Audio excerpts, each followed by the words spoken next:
What's up, everyone? It feels like it's been forever now since I put out a Dark Souls video. It would have been back in February, I think, or so, when I posted my final walkthrough for my Sorcerer playthrough.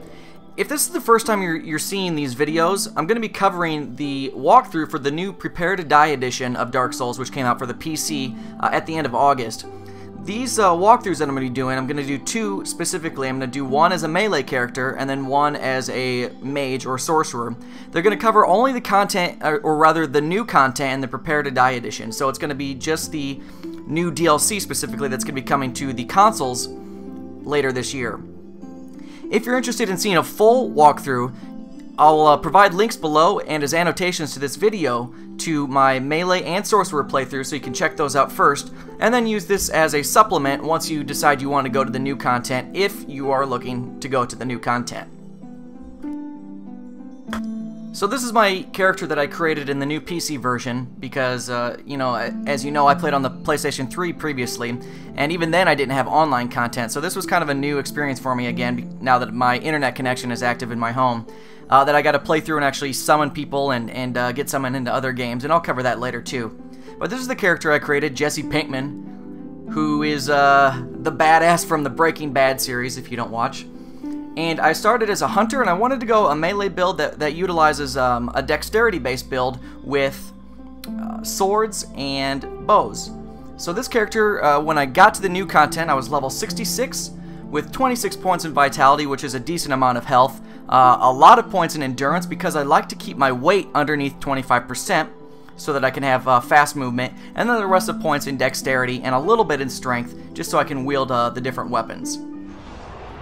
So the first thing that you have to do to actually access the new content, and I actually had to look this up on the internet because as I was looking around I just had no idea how to actually get to it. You have to first acquire the Lord Vessel, be it by well, I guess the only way to do that is to kill Ornstein and Small, or Slim and Fatty up in Anor Londo, and then deliver that to either Fraps or Cath, I don't know if I'm saying their names right. So that's either the guy right at the Firelink Shrine, or I went the route of giving it to Cath, who is down in the Abyss after you kill the 4 kings. So once you do that, it opens up the golden portal so that you can get into the later areas of the game to go after the final series of bosses.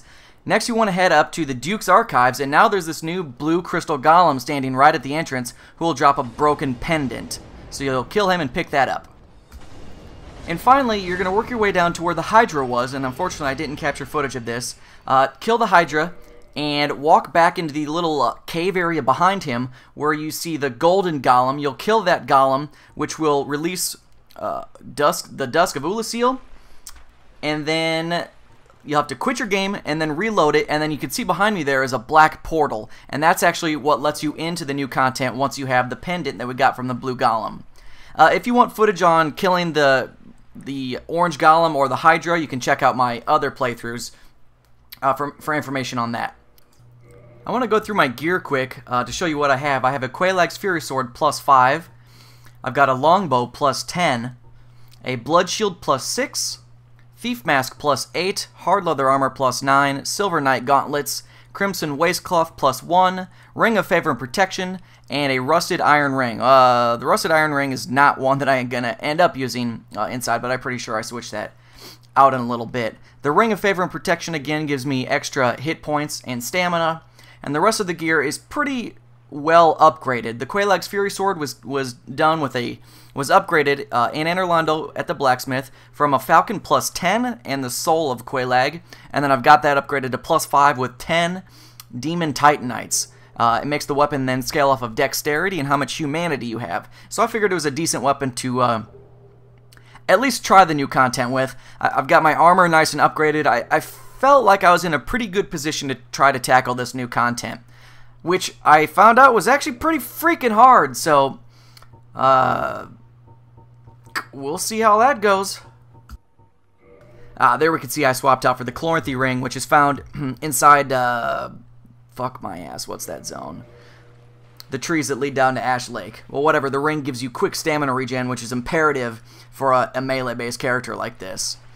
And now here we're gonna enter into the new content.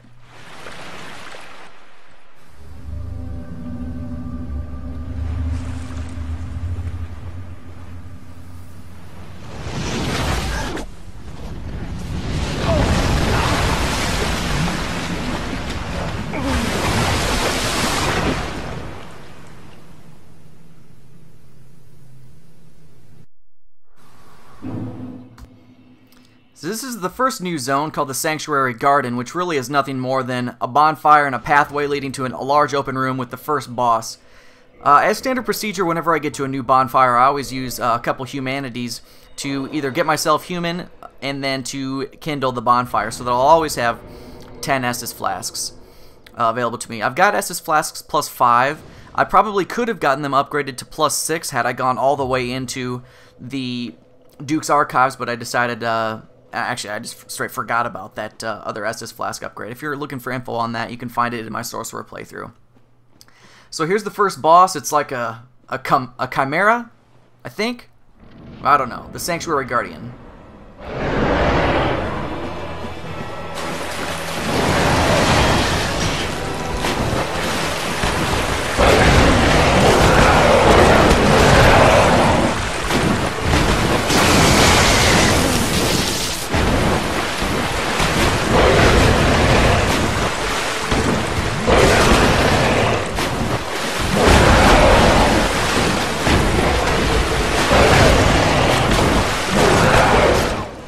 So we could see already that this isn't going very well. Didn't go very well.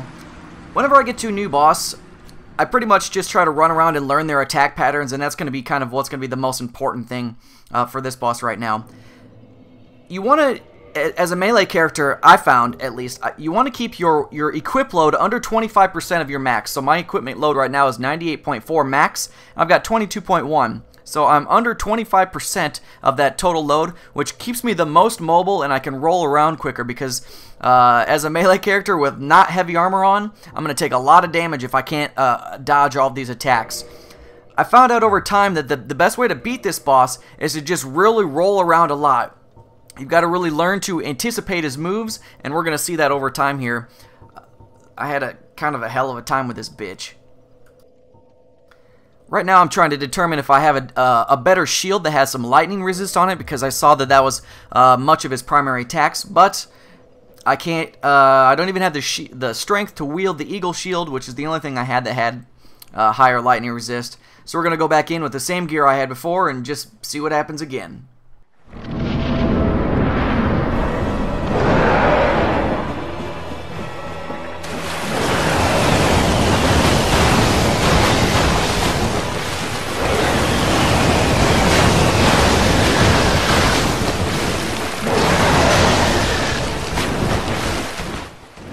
So you saw there, even though I was blocking with my shield, I still took lightning damage from him hitting me. So really the best option is going to be to avoid all of his lightning attacks. He has several of them. One you just saw where he flies over and throws one at you.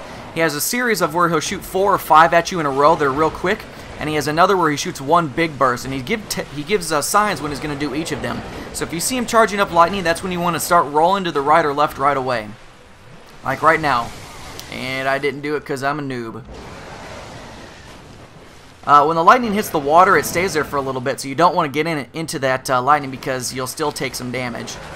He only has another couple series of attacks. He has what he just did there, which looks like 4 or 5 different hits. He has a charge move, and that's really about all you need to know. Basically, you want to just roll around. Oh, that's his other attack. He shoots that wind at you, and if you get caught in it, it will knock you over, and it will set him up for him to do a charge attack on you. Eventually, I found out the best way to beat this guy as melee is to simply roll backwards from his melee attacks instead of sideways to dodge them, and then go in when he charges past you like that. You can even cut off of his tail, which I'll get to later, which will give you a cool new, I think it's a whip, a scorpion tail type of whip.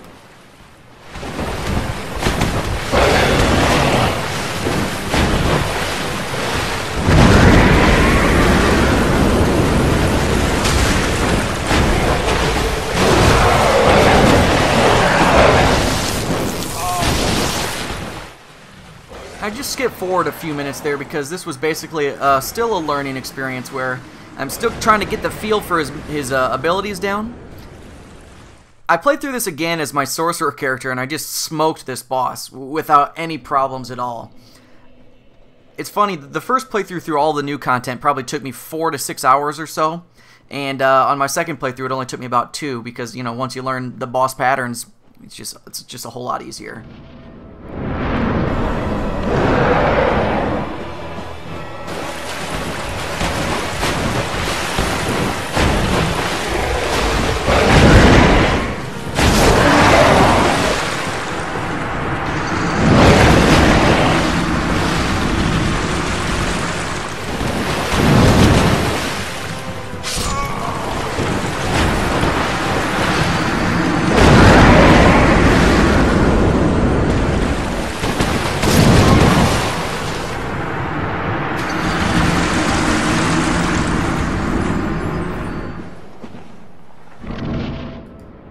And now, after several times and about a half hour of cut footage, I finally get to a portion where I'm pretty sure I kill him this time. It's a lengthy little fight, and I'm gonna kind of just let you watch without much interaction right now.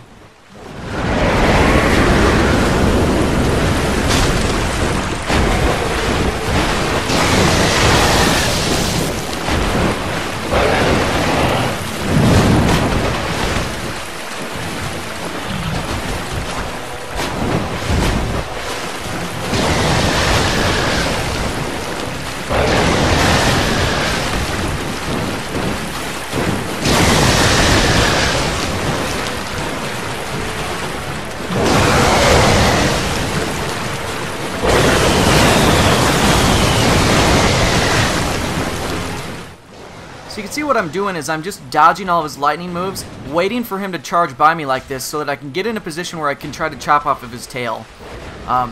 Really, that's about the only time I found that you can really do it is when he charges right past you like that. Just like that move there.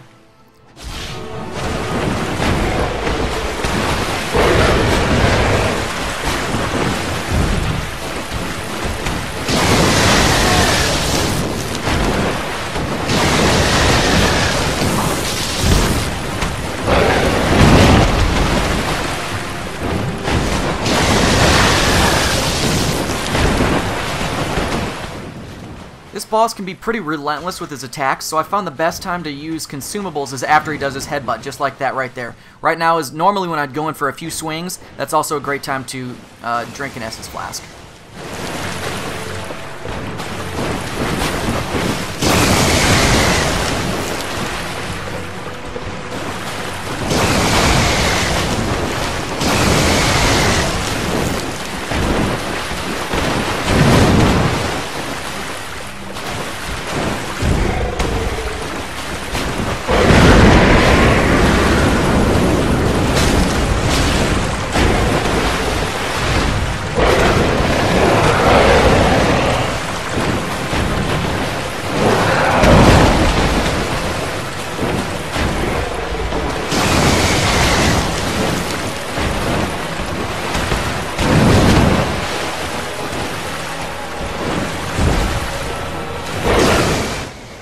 You can see one of my problems is to be able to attack the tail, you want to hit it towards the tip of the tail to cut it off, and you have to untarget the boss to do that, and there's only a real slim margin of time that you can actually go in and get a swing on it, and you'll see that's why I'm missing so much, because I'm still trying to get the timing down on it.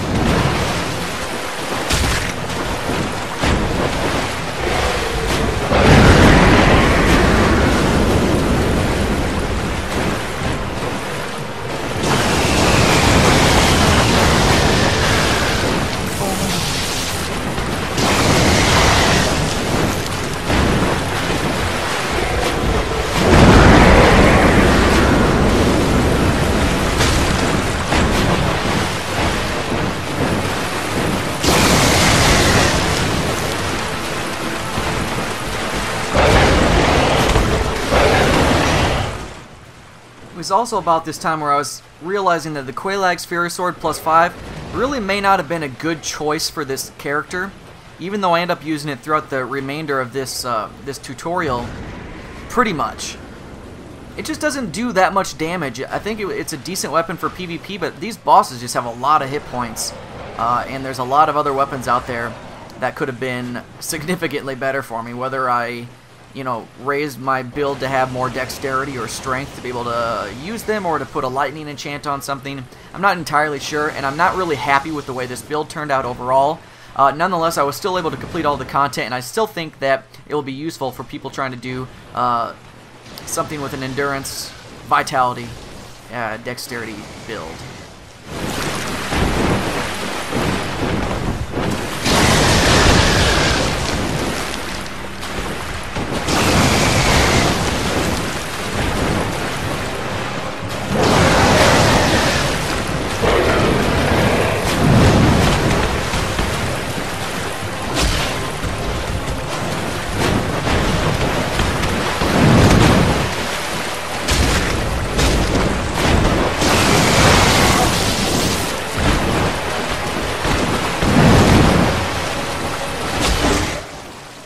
And there's the Guardian Tail. It's a whip. It's got kind of a high strength requirement, but it deals poison damage as well, I'm pretty sure. And I'll show it off after this fight's done.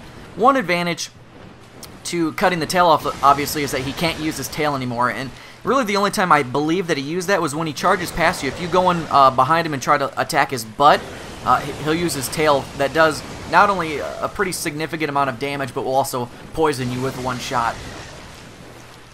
Not that poison's a big concern, it's not toxic, but it's still, your health bar is depleting when it doesn't have to be. So now I can go in.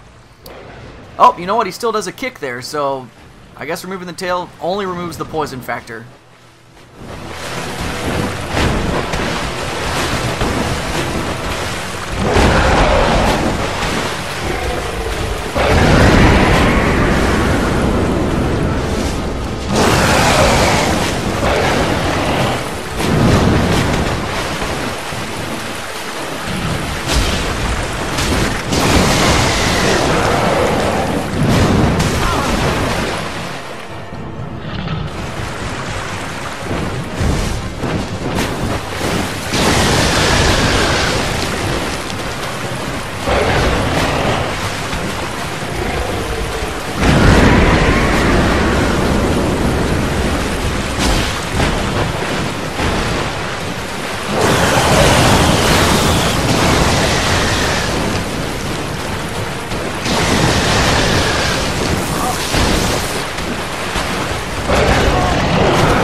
You can see there that that back kick really does a lot of, oh shit, a lot of damage.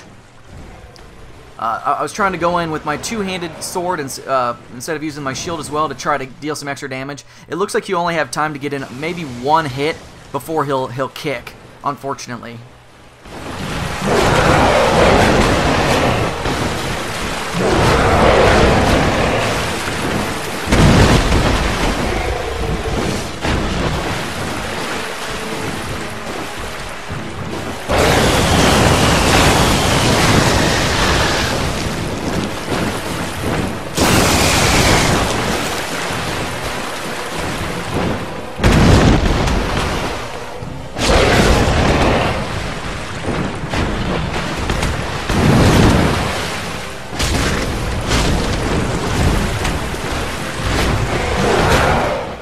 On this boss especially, because he's so relentless in his strikes, the Chloranthy Ring is just really, really good for melee characters because it allows you to keep your stamina up so that you can keep your shield up. Just because he puts so many hits on your shield, and every time you block, of course, you lose some stamina.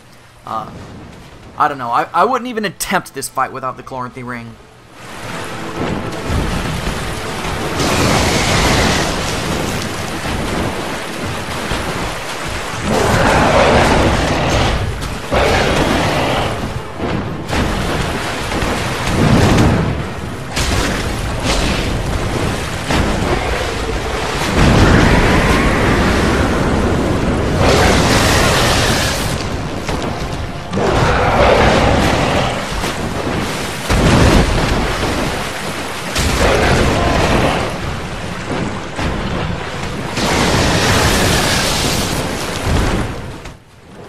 Nobody said this fight's easy. It's hard as shit, and this I get real close to death a bunch of times, and it's even worse when he's down, you know, with 2 bars of HP left.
So this is a pretty lengthy fight. I don't know if there's a better way to do it. You can tell my playstyle is pretty passive, which is, you know, how I play League of Legends much of the time as well, if you watch that.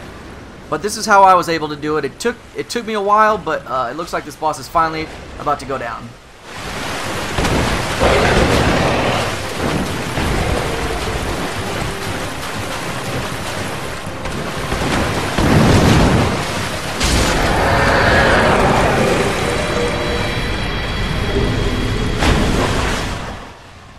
To be honest, after wiping on this guy for about a half hour, I felt like pretty much a badass. Because, I don't know, I can't think of any other bosses, maybe except for the final boss of the game that takes that much agility from a melee-based character. You can see he gives 30,000 souls, which should be enough to level up, as well as the Guardian Soul.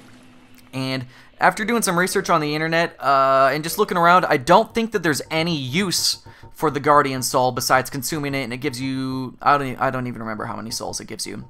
So here's the Guardian Tail. Looks like it's based off of dexterity, but it takes a significant amount of strength to wield, or at least not enough that I have. It looks pretty fucking awesome too, though. Look at that thing. Let me see if I can't show off some of its attacks as well.